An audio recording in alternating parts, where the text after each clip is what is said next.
Et donc, je vais accueillir, je vais demander à Christophe Rodeau de me rejoindre. Voilà, le voici qui apparaît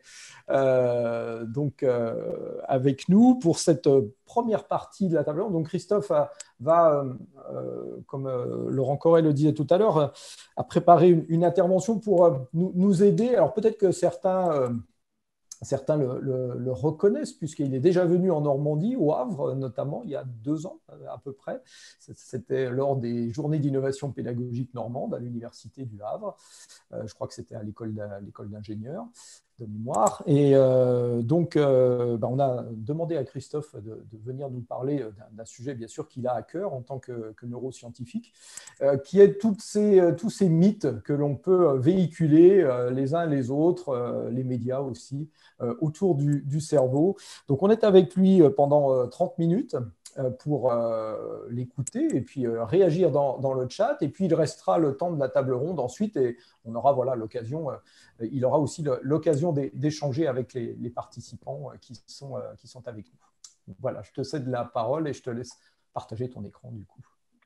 Merci Jean-Luc. Je vais partager mon écran et assez rapidement arrêter ma webcam pour maximiser le flux. Si j'arrive à reprendre la main sur la webcam. Voilà. Comme ça, vous avez mis une tête sur une voix que vous allez écouter pendant à peu près une demi-heure. Donc, ensemble, on va parler de ce que vous pensez savoir sur le cerveau et qui pourtant est faux. On va parler de neuromythes, mais avant ça, je pense qu'il est intéressant que je puisse me présenter. La première chose qu'il est très important pour moi de dire, c'est que je ne suis pas un expert. Clairement, on va parler de sujets extrêmement vastes. Moi, je suis issu du monde des neurosciences. J'ai une formation de neuroscientifique, j'ai débuté une thèse de neurosciences, puis ensuite, j'ai préféré bifurquer vers la vulgarisation scientifique, vers le monde de l'éducation et de la formation, justement pour essayer de faire ce que je fais aujourd'hui, c'est-à-dire d'être un trait d'union entre différents mondes, le monde de la recherche, ce que l'on sait sur le fonctionnement du cerveau, et tout un tas de types de publics, que ce soit du privé, que ce soit du public, que ce soit le monde de l'entreprise, que ce soit le monde de la formation, et c'est d'essayer d'être cette passerelle, et notamment de parler de neuromythes, chose qui va nous intéresser aujourd'hui. Ça, c'est la première chose. La deuxième chose, c'est que j'ai une activité de vulgarisation scientifique et au travers des différentes actions que je peux avoir, j'ai un podcast qui s'appelle La tête dans le cerveau. Ce podcast, c'est une chronique hebdomadaire d'une dizaine de minutes qui, donc, toutes les semaines, revient sur un sujet autour du fonctionnement du cerveau.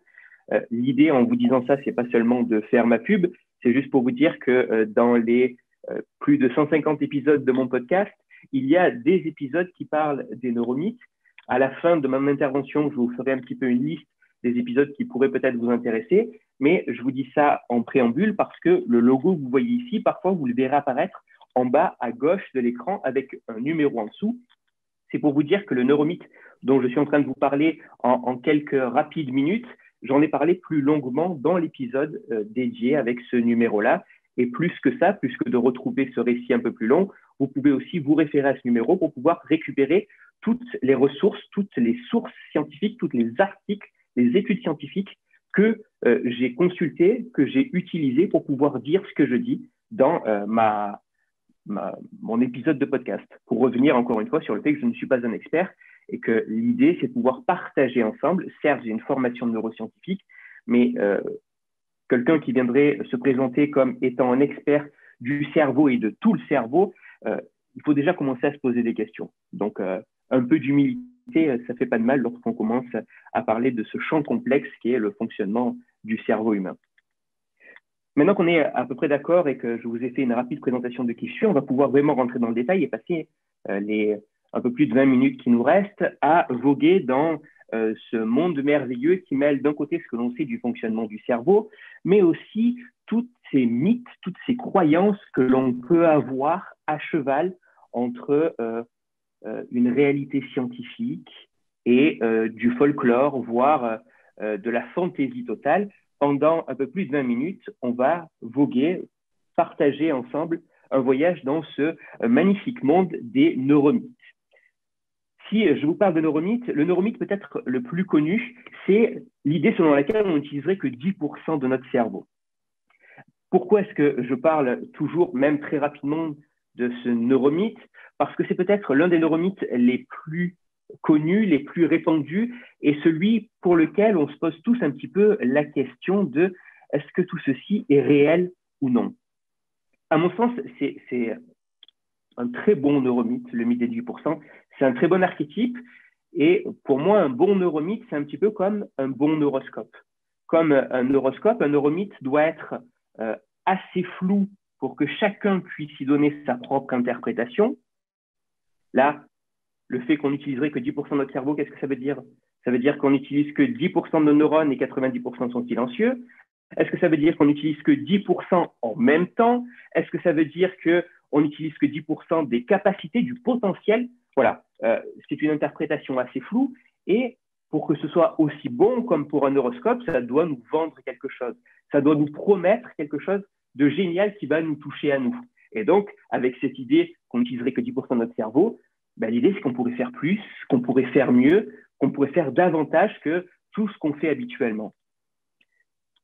Une des façons de savoir si ce que l'on pense savoir du fonctionnement du cerveau humain est scientifiquement fondé, c'est d'essayer de partir à la quête de la source de cette idée.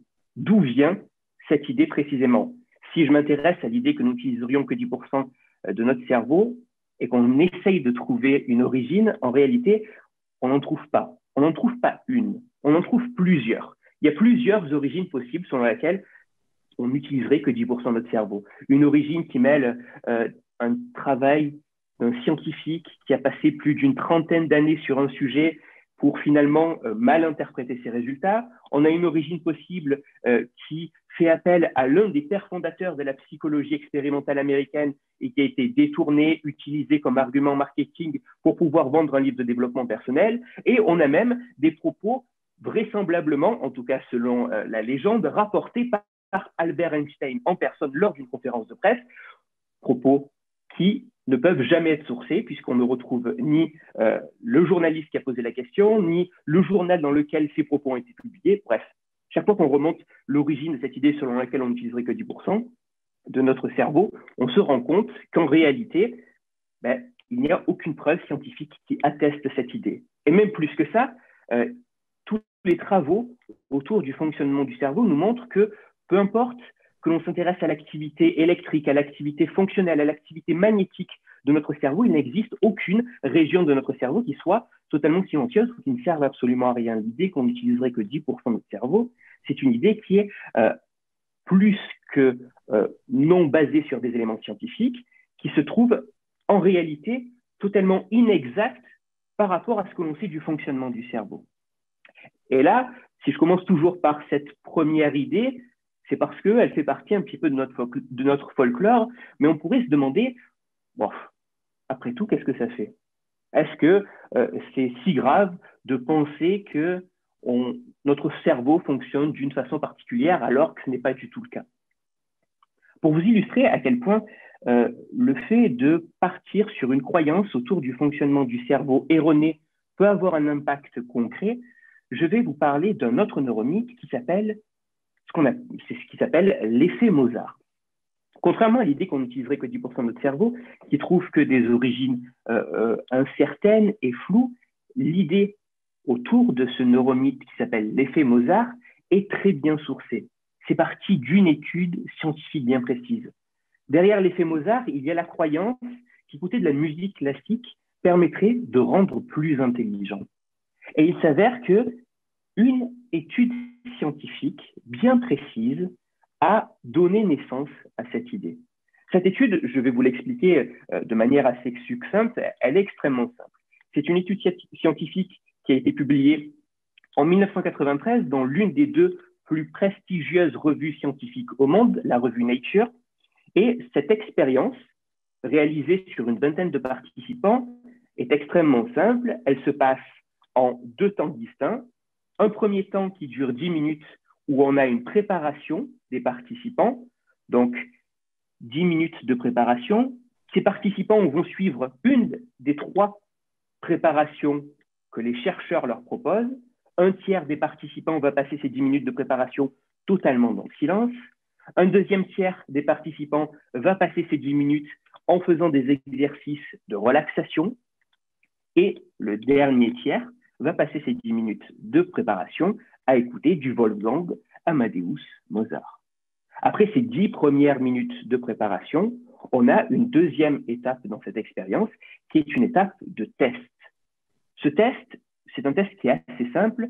C'est une des tâches qui peut être réalisée lorsqu'on passe un test de QI. Cette tâche, elle se présente sous cette forme qui est assez simple. On vous présente une forme comme ça, géométrique dans l'espace, avec une certaine orientation. Et ensuite, une fois qu'on vous a présenté cette première forme et qu'on vous demande de la retenir, on demande aux participants de regarder les 4 formes suivantes et d'identifier parmi les 4 nouvelles formes quelles sont celles qui sont identiques à la toute première forme, mais qui ont seulement une orientation dans l'espace qui est différente. Je vous laisse regarder un petit peu si vous voulez essayer de tester tout ça. Et je vous donne la réponse. En réalité, parmi les 4 nouvelles formes, 2 sont identiques à la première, mais avec une orientation dans l'espace différente. Il s'agit de la figure numéro 2 et de la figure numéro 5. Donc, c'est ce qu'ont fait les scientifiques. Ils ont donc fait passer ces 2 parties d'expérience, une partie de préparation, et ensuite, ils ont testé pour voir si les résultats qu'ils obtenaient derrière avec cette même tâche pouvaient être améliorés en fonction du type de préparation qu'il y avait eu en amont. Si les scientifiques ont utilisé cette tâche précisément, je vous l'ai dit, c'est parce qu'elle est issue de la batterie de tests qui peut être utilisée dans une évaluation du quotient intellectuel. Les chercheurs ont donc récupéré les résultats de cette tâche bien précise pour pouvoir les transformer en points de QI. Et les résultats de cette expérience montrent que de manière assez spectaculaire, contrairement aux 2 autres types de préparation, avoir écouté 10 minutes de musique classique augmente en moyenne, permet de gagner en moyenne 9 points de QI. C'est une expérience qui est extraordinaire, qui montre que 10 minutes de musique classique permettrait d'augmenter le QI et de manière assez significative. 9 points de QI, ça reste quand même assez important. Sauf qu'il y a des problèmes avec cette étude. Le premier problème que l'on a, c'est la manière dont les scientifiques ont eu de traduire les résultats d'un test de visualisation et d'orientation dans l'espace en points de QI. Dans l'étude scientifique, il reste très flou sur la manière qu'ils ont eu d'arriver à transposer tout ça pour passer de résultats de test en points de QI. Ça, c'est le premier écueil. Le deuxième gros souci, c'est que cette expérience a été passée par très peu de participants. Si bien qu'il est très difficile, au niveau statistique, de savoir si les résultats que l'on observe sont dus à un réel effet de la préparation qui a un impact sur ce qui est mesuré, ou si en fait il s'avère que les résultats de ce que l'on observe, de ce que l'on mesure, ne sont que dus au hasard. Vous allez me dire, c'est assez simple. Pour pouvoir résoudre ces 2 premiers problèmes, il suffit de demander aux chercheurs d'être un peu plus explicites, d'expliquer mieux ce qu'ils ont fait et pourquoi ce qu'ils ont fait, et d'ensuite faire repasser l'expérience à un plus grand nombre d'individus. Et c'est là qu'est le troisième problème. Ces 2 questions ont été posées et cette expérience a été répliquée. On a essayé de la faire et de la refaire par différents chercheurs dans différents laboratoires et malheureusement, aucune de ces équipes n'a été à même de pouvoir reproduire de tels résultats. L'idée qu'on pourrait augmenter son QI seulement en écoutant de la musique classique, c'est une idée qui est sympa, qui semble s'appuyer sur une étude scientifique dont les résultats ont été publiés dans une revue prestigieuse, sauf que, en réalité, une étude scientifique seule est assez branlante. Il faut que d'autres chercheurs dans d'autres laboratoires soient à même de pouvoir retrouver d'autres data pour pouvoir consolider ces conclusions. Et là, vous allez me dire, mais je ne vois toujours pas quel est l'impact que ça peut avoir sur la société que de penser que le fait d'utiliser une croyance infondée sur le fonctionnement du cerveau pourra avoir un impact. Pour vous montrer l'impact que ça peut avoir, il faut que je vous parle de ce monsieur. Ce monsieur se nomme Zell Miller. Zell Miller était gouverneur de la Géorgie à la fin des années 90, et à partir des résultats de cette seule étude scientifique dont les résultats ont été extrêmement médiatisés, il déclare en 1999 que personne ne remet en question le fait que le... Alors, excusez-moi parce que j'ai l'écran qui est à moitié coupé par vos têtes. Il déclare en 1999 que personne ne remet en question le fait que l'écoute de la musique classique à un très jeune âge affecte le raisonnement spatio-temporel qui sous-tend les mathématiques, l'ingénierie et même les échecs. À la fin des années 90, Zell Miller, gouverneur de Géorgie, à partir des résultats d'une étude scientifique qui se sont avérés faux, va débloquer près de 100 000 $ pour que chaque nouveau-né ait son disque de musique classique à la naissance. Partir d'une croyance sur le fonctionnement du cerveau peut aller jusqu'à avoir des considérations politiques, des considérations financières qui sont là pour essayer d'aller dans le sens de ce qu'est censément la science, sauf que en réalité, pas du tout. On peut voir là, avec cet exemple bien précis, que partir sur une croyance infondée sur le fonctionnement du cerveau peut avoir un impact concret dans la vie de chacun. Et que cet impact, c'est du temps perdu, c'est de l'argent perdu. Alors, je ne suis pas en train de dire que écouter de la musique classique ne sert absolument à rien et qu'il ne fallait absolument pas faire ça.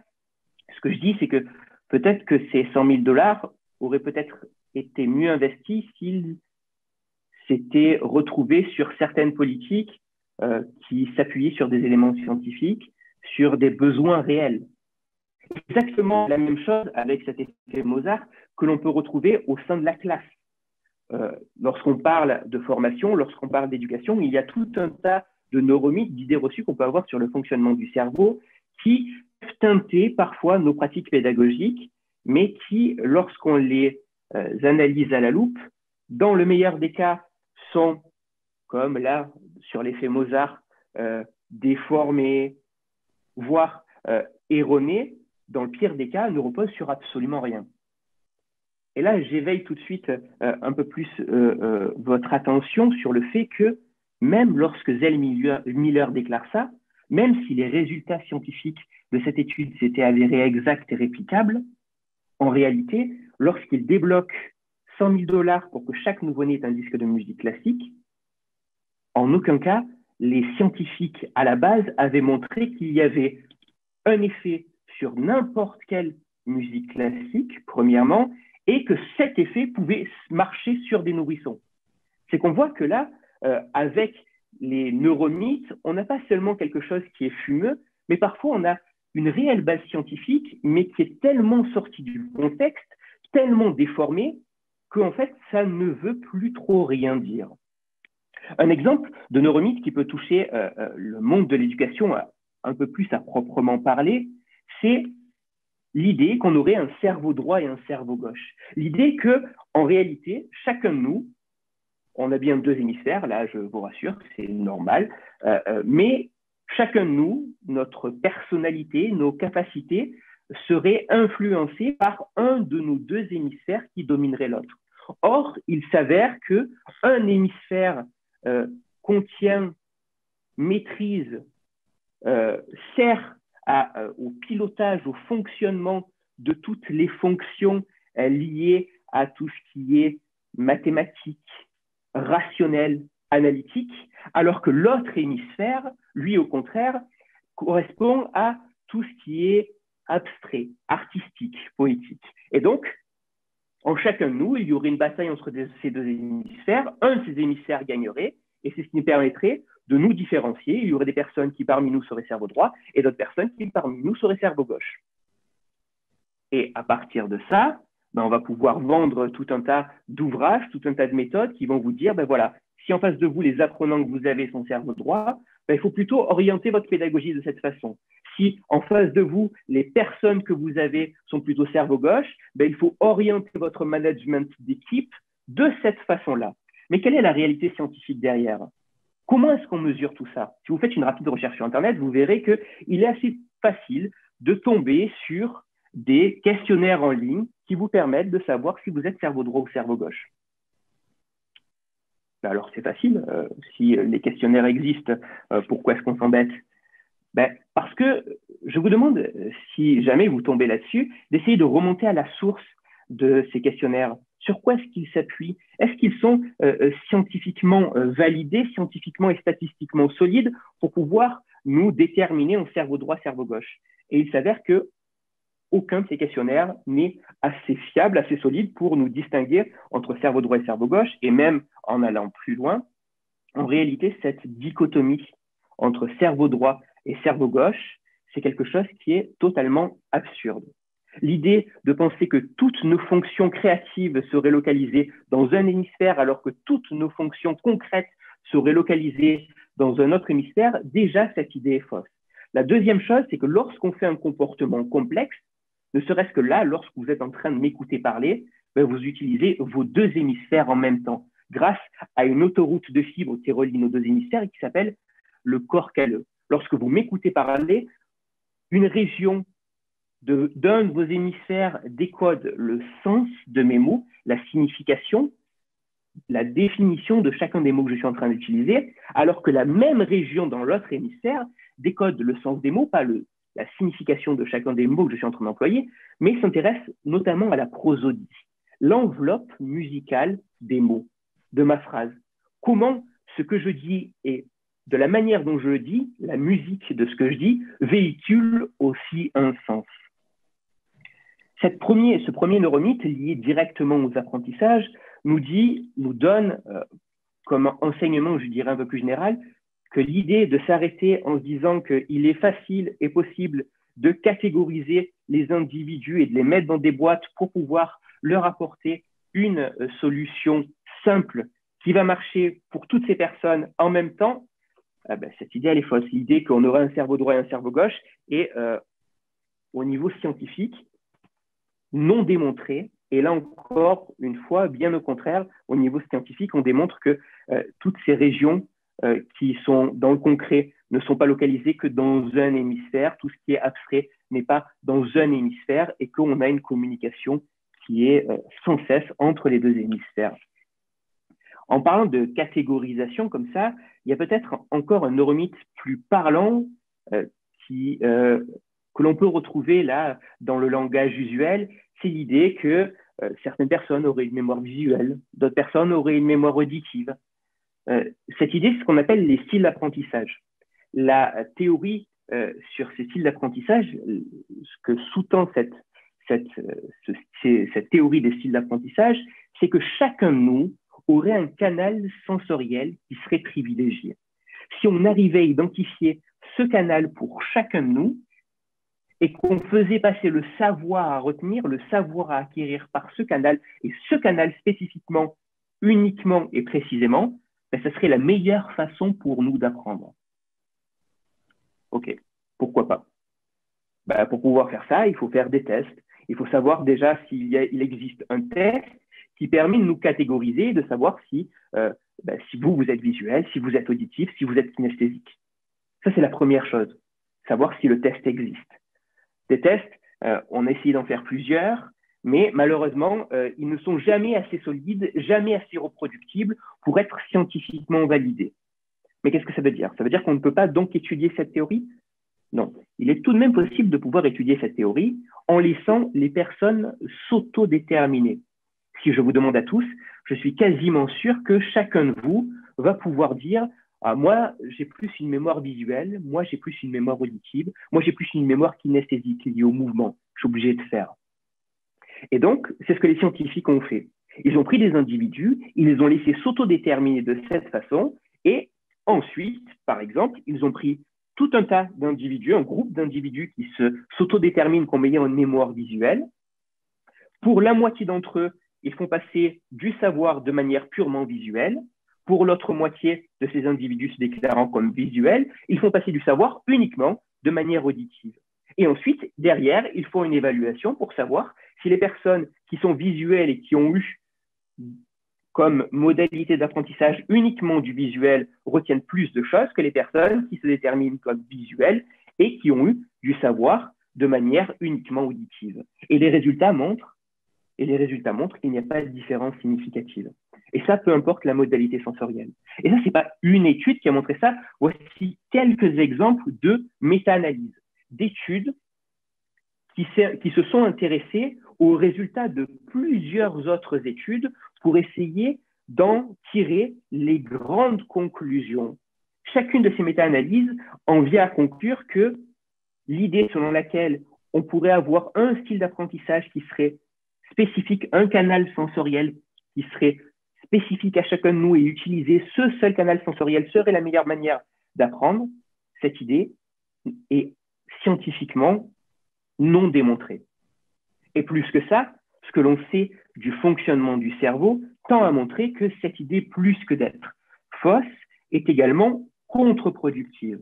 L'idée que là, on pourrait tirer vers la pédagogie, c'est que, bien au contraire, pour qu'un concept puisse s'ancrer en mémoire, pour pouvoir maximiser le raisonnement et la compréhension, l'idée, c'est de pouvoir créer des liens entre les choses. Et pour pouvoir acquérir un nouveau concept, il peut être bien plus intéressant de voir ce concept, de voir ce nouvel objet, non pas avec une seule modalité sensorielle, mais d'augmenter les modalités sensorielles pour avoir un traitement au niveau cérébral qui sera plus complexe, plus profond que si on se limite à un seul canal sensoriel. Et si vous voulez en savoir plus, je vous renvoie à l'épisode numéro 105 de mon podcast. Mais en tout cas, cette idée selon laquelle on aurait des styles d'apprentissage, cette idée est scientifiquement invalidée. Et l'un des derniers neuromythes dont je voudrais parler avec vous, c'est ce neuromythe que l'on appelle, cette théorie, je pense déjà que c'est un neuromythe, mais en même temps, vous vous y attendez sûrement, c'est l'idée selon laquelle il y aurait des intelligences multiples. C'est ce qu'on appelle la théorie des intelligences multiples. Cette théorie, c'est là encore une très belle théorie. Une très belle théorie que l'on doit à cet homme, Howard Gardner, qui en 1983 émet cette théorie qui prétend qui vend l'idée que chacun de nous est intelligent. Pourquoi? Parce qu'en fait, l'intelligence, c'est quelque chose qui est concept, qui est complexe, c'est quelque chose qui a plusieurs facettes et on ne peut pas mesurer l'intelligence seulement à la seule réussite scolaire parce qu'en réalité, l'intelligence a plusieurs facettes, elle en a 7 exactement et le système scolaire n'en exploite que 2. Mais en réalité, chacun de nous est intelligent parce que les ressources de cette intelligence pour chacun de nous vont être distribuées dans ces différentes facettes de l'intelligence et il s'avère que pour certains, les ressources sont plus mises sur des facettes qui sont utilisées par le monde éducatif et qui donc va sélectionner certains individus sur ces seules facettes, mais ça ne veut pas dire que le reste des personnes n'est pas intelligent. En 1993, il va revenir en remettant une couche sur cette théorie et c'est là qu'il introduit cette 8e forme d'intelligence. Et donc, en tout, on a bien 8 formes d'intelligence qui seraient intrapersonnelles, extrapersonnelles, qui seraient naturalistes, qui seraient logico-mathématiques, lexicales, etc., etc. Mais plus que ça, est-ce que derrière, il y a une réelle base scientifique? Déjà, ce qui est très intéressant de savoir, c'est que cette théorie des intelligences multiples, elle a été émise, non pas dans des travaux, dans des articles scientifiques, dans le chemin classique de publication de résultats scientifiques dans le cadre d'une recherche, mais en réalité, cette théorie a été proposée dans un livre grand public qui a été vendu et qui a fait un grand tapage. Il a été extrêmement bien vendu. Ce qu'il faut savoir, c'est qu'en 1983, lorsque son livre sort, quelques temps après, Howard Gardner va dire « Oula, en réalité, j'ai utilisé le terme d'intelligence, mais peut-être que ce terme est un peu trop fort. J'aurais peut-être dû parler de capacité plus que d'intelligence. » Sauf que dans les années qui vont suivre, ce livre va tellement bien se vendre que 10 ans après, il revient avec cette nouvelle formule qui rajoute une 8e forme d'intelligence et donc un nouveau livre. Mais quelle est la base scientifique? Est-ce que, comme pour la mémoire, il est possible de découper différents types, d'isoler différents types de mémoire parce que derrière, il y a des processus bien particuliers, identifiables, et parce qu'il y a des régions cérébrales qui jouent un rôle différent en fonction de ces différents types de mémoire? Est-ce qu'on retrouve la même chose pour l'intelligence? Ben, pas du tout. C'est une belle théorie, mais qui ne repose pas sur un découpage qui semble se retrouver au niveau scientifique. Et c'est là où on peut partir sur ce que ça veut dire sur le terrain éducatif de ce qu'est l'intelligence. Et c'est ça qui est central peut-être. Et pourquoi est-ce que cette théorie de l'intelligence multiple, elle est très intéressante? Parce qu'elle nous dit à tous qu'on est intelligent, peu importe qui l'on est. Je ne suis pas en train de dire que c'est faux, mais déjà, qu'est-ce que l'intelligence? Comment est-ce qu'on définit ce qu'est l'intelligence? Je ne sais pas si vous connaissez la définition qui fait consensus dans le monde scientifique de ce qu'est l'intelligence. Si vous ne la connaissez pas, c'est tout à fait normal puisqu'elle n'existe pas. Il n'existe pas de définition de ce qu'est l'intelligence qui fasse consensus dans le milieu scientifique et qui englobe toutes les facettes de ce qu'on appelle l'intelligence. Pourquoi? Vraisemblablement parce que le terme d'intelligence, le mot d'intelligence, c'est ça, c'est un mot inventé par nous, humains, pour pouvoir parler de tout un tas de capacités, tout un tas de comportements qui sont extrêmement divers et qui représentent une multitude de choses. Peut-être que le meilleur enseignement que nous donne cette idée, cette théorie, ce neuromythe des intelligences multiples, c'est que nous devrions peut-être tout simplement nous devrions arrêter de parler d'intelligence et juste parler de capacité, parler de compétences, parler d'aptitude, parce que ce terme d'intelligence n'est jamais vraiment défini et reste flou pour chacun de nous, et lui-même, ce terme d'intelligence, véhicule beaucoup d'idées qui peuvent très bien être vendues par certaines personnes, mais qui, scientifiquement, s'avèrent la plupart du temps assez fausses. Et je pense que je vais m'arrêter là-dessus pour essayer de respecter le timing. Comme chaque fois qu'on me donne la parole, j'ai toujours envie de parler de tout un tas de choses extrêmement différentes, mais je pense que je vais m'arrêter là et juste en conclusion, si mon partage d'écran veut bien revenir, je vais juste... Oui, on est bon. Juste vous dire que tout ce que je vous ai présenté aujourd'hui, tout ce que je vous ai dit, pour moi, ce qu'il est intéressant de garder en tête, c'est que lorsqu'on parle de quelque chose qui est scientifique, il faut toujours se dire que lorsqu'on vous parle d'une étude, tout ceci s'inscrit toujours dans un cadre bien précis. On n'a jamais une étude scientifique qui est universelle, qui permet de dire ça marche, peu importe les circonstances, peu importe qui vous êtes. Non. Chaque étude scientifique se passe dans un cadre bien précis avec un protocole bien précis. Qu'une étude scientifique peut avoir des résultats qui sont très intéressants, qui sont très sexy, mais que si ces résultats ne peuvent pas être répliqués, les conclusions restent très incertaines. Et que le mieux que l'on puisse faire lorsqu'on s'intéresse à une question et qu'on demande ce que la science en sait, la science, le mieux qu'elle puisse faire, c'est vous donner un instantané. Ce que l'on sait à un moment précis de cette question. Mais cette réponse évoluera fondamentalement demain, dans 3 jours, dans 10 jours, dans 3 semaines, dans 3 mois, dans 6 mois, dans 1 an, dans 10 ans. Forcément, c'est quelque chose qui évoluera. Mon but aujourd'hui, ce n'était pas d'arriver vers vous avec une vision très condescendante en vous disant arrêtez de croire en tout ça, mais plus d'essayer de vous bousculer dans ce que vous pouvez penser savoir sur le fonctionnement du cerveau pour que lorsque vous mettez en place une stratégie que vous pensez reposer sur le fonctionnement scientifique, qui semble se reposer sur le fonctionnement du cerveau démontré scientifiquement, est-ce que c'est vraiment scientifique?